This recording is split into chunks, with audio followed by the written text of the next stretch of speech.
Et on va retrouver donc cette finale du 4 barré masculin, messieurs. Oui, tout à fait, sous les ordres du starter pour l'instant. Et nous retrouverons Mathieu au couloir 1. L'Aviron Tour Métropole. Au couloir 2. Le CN France. Au couloir 3. Compiègne. Au couloir 4. L'Aviron Toulousain. Au couloir 5. Le CA Marseille. Et au couloir 6. Boulogne-Aviron. Alors nous avions, c'est vrai que 9 équipages 11 engagés.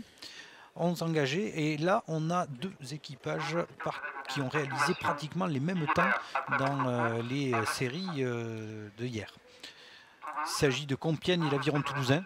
Ah oui, tout à fait, on a 2 équipages, donc on peut prévoir un beau duel entre ces 2 bateaux, après avoir parce que ce que va nous permettre cette finale A, cette grande finale, car chaque jour les conditions sont peut-être différentes. On va voir comment les rameurs ont eux aussi préparé cette finale. Donc on se prépare, là les équipages viennent d'être appelés.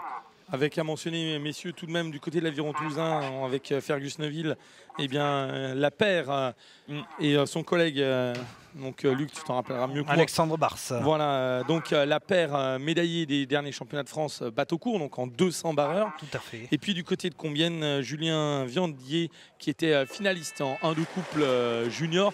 C'est vous dire si autour de ces têtes d'affiche, entre guillemets, de ces 2 bateaux, on a additionner les forces pour construire donc le 4 barré, un bateau très particulier. J'avoue avoir l'habitude de l'appeler un peu l'albatros de l'Aviron. C'est un bateau très lourd parce qu'il y a le barreur, 55 kg, qu'il faut déplacer en plus de la coque avec seulement une rame par personne. C'est un bateau potentiellement des hommes forts, des hommes costauds. Je peux vous dire que là c'est parti, et à l'image, on n'avait pas du tout l'impression que c'était un bateau qui soit lourd, que ce soit pour l'Aviron Toulousain ou pour Compiègne. Ils nous ont fait bondir leur bateau des starting blocks à une vitesse, c'est assez impressionnant. Là je vous avoue que je suis resté scotché au fond de mon siège. Alors Luc, un petit peu, donne-nous quelques informations, parce que là il faut qu'on sache, ces garçons, comment arrivent-ils à partir si vite? C'est justement être en relation avec sa coque, être capable au niveau de l'appui de pouvoir vraiment avoir quelque chose de solide. Alors on ne rame pas, on ne fait pas avancer le bateau avec sa pelle entre guillemets. On doit être en relation avec sa coque, on doit la déplacer. La pelle, c'est juste un instrument. Souvent on entend dire oui, il faut caler ta pelle. Non, non, il faut être en relation avec sa coque, il faut la faire glisser. Et là, sur ce départ, c'est ce qui s'est passé avec l'Aviron Toulousain, qui vient de placer maintenant 3/4 de longueur d'avance sur Compiègne. Très très beau départ, on l'a vu.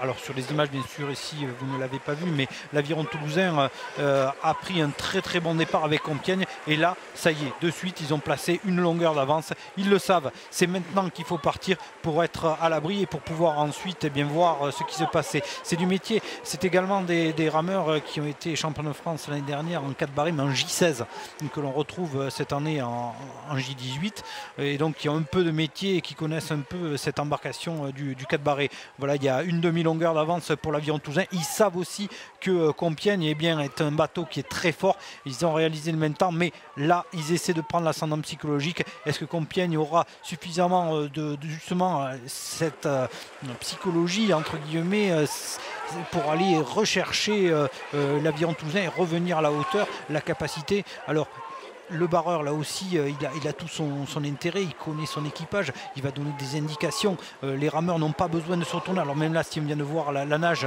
le premier rameur du bateau de l'Aviron Toulousain jeter un petit coup d'œil à droite pour savoir où se trouvait Compiègne, mais voilà également le 3. Alors il faut faire attention aussi, il ne faut pas le faire trop souvent parce que ça désunit le bateau. Il faut rester concentré sur son coup d'aviron. Et d'ailleurs, ce qui est en train de se passer, Compiègne qui est en train de recoller à l'Aviron Toulousain sur cette première partie de course.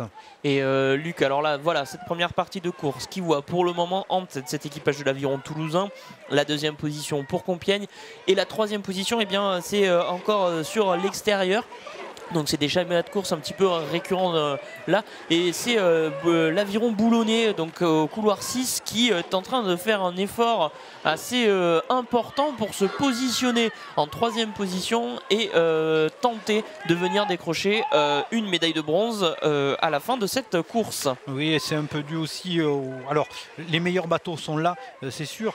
Simplement, après, ils sont peut-être pas aux lignes d'eau qui devraient être, de par le système de qualification qui a été mis en place dû aux conditions.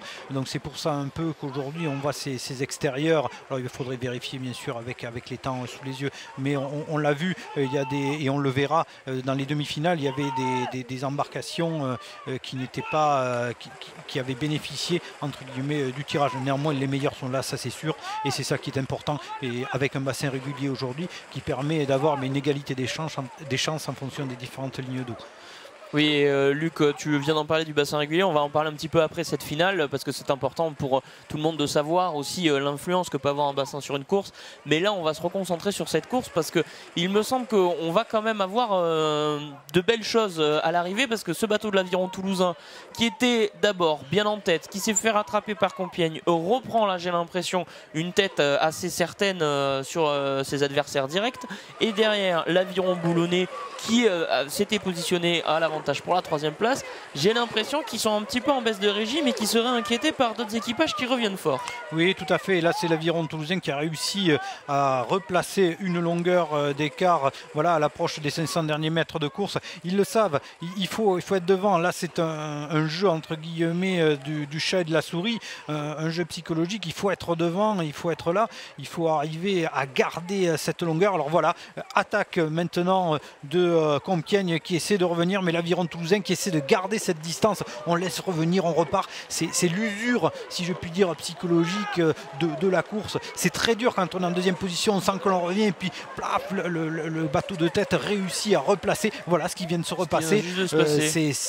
Psychologiquement, c'est du travail entre guillemets, je vais le dire comme ça, de sape, mais c'est la course et c'est ça aussi la stratégie de course de l'Aviron. Quand on est capable de le faire, c'est super. À l'image, Luc, j'ai surtout l'impression que nous avons le CA Marseille qui est en train de fournir un effort énorme pour remonter sur l'Aviron Boulonnais pour la 3e place. Oui, tout à fait. Voilà, on vient d'entrer dans les 500 derniers mètres. Hein. Exactement, on va voir les bateaux qui vont arriver voilà, devant le public. Et en effet, est-ce que le CA Marseille va avoir, ils ont fait la course en retrait, suffisamment d'énergie pour pouvoir revenir sur l'Aviron Boulonnais? C'est toute la question, mais pour la 1re et 2e position, les choses semblent se préciser maintenant avec l'Aviron toulousain, avec toujours cette longueur d'avance. Voilà, on attend l'attaque et le passage des derniers 250 pour placer l'accélération et rester avec cette longueur d'avance. Mais l'Aviron Boulonnais toujours en 3e position, le CA Marseille qui revient, mais là maintenant ça va se jouer au tout pour le tout. Et oui, alors devant toujours cet équipage de l'Aviron toulousain, les tangos là qui sont en tête et qui, il me semble, creusent un petit peu plus l'écart dans cette fin de parcours. On a vu une accélération sur la fin de course qui est partie du côté de la nage, donc du 1 de cet équipage de l'Aviron toulousain. Voilà l'Aviron toulousain sur les derniers mètres de parcours en tête qui va venir l'emporter et donc signer, voilà, c'est fait, la victoire et le titre de champion de France. La 2e position pour l'équipage de Compiègne, et derrière pour la 3e place le retour du CA Marseille, le CA Marseille qui remonte très très fort sur l'Aviron Boulonnais, Boulogne, le CA Marseille qui semble déborder, le CA Marseille sur la ligne, le CA Marseille sur la ligne devant l'Aviron Boulonnais. On va attendre la confirmation bien sûr officielle, messieurs, mais quelle finale. Ensuite nous retrouvons en 5e position le CN France et en 6e position l'équipage de Tours. Oh là là, messieurs, mais quelle finale pour cette 3e place. Ah oui, clairement, on va aller, nous, de notre côté, sur le jury pour valider rapidement cette arrivée. On vous laisse débriefer, mais cette remontée des Marseillais, semble-t-il, dans la fin de parcours. Ça s'est joué sur les 10 derniers coups de pelle. Exactement. C'était le suspense de la fin de parcours. Et en effet, les Marseillais ont réussi à se remobiliser et à porter, à passer cette ligne d'arrivée en 3e position. On a eu ce duel, alors légèrement à distance, mais c'est vrai, ce super duel entre l'Aviron toulousain et Compiègne, avec, on l'a vu, cette stratégie de laisser revenir, de repartir. Luc, on a le résultat officiel. Oui, le résultat officiel, nous appelons au ponton d'honneur, premier médaille d'or et champion de France, l'Aviron toulousain. Deuxième médaille d'argent, le Sport Nautique de Compiègne. Et troisième médaille de bronze, le Cercle de l'Aviron de Marseille. Quatrième, donc, l'Aviron boulonnais, Boulogne-sur-Mer.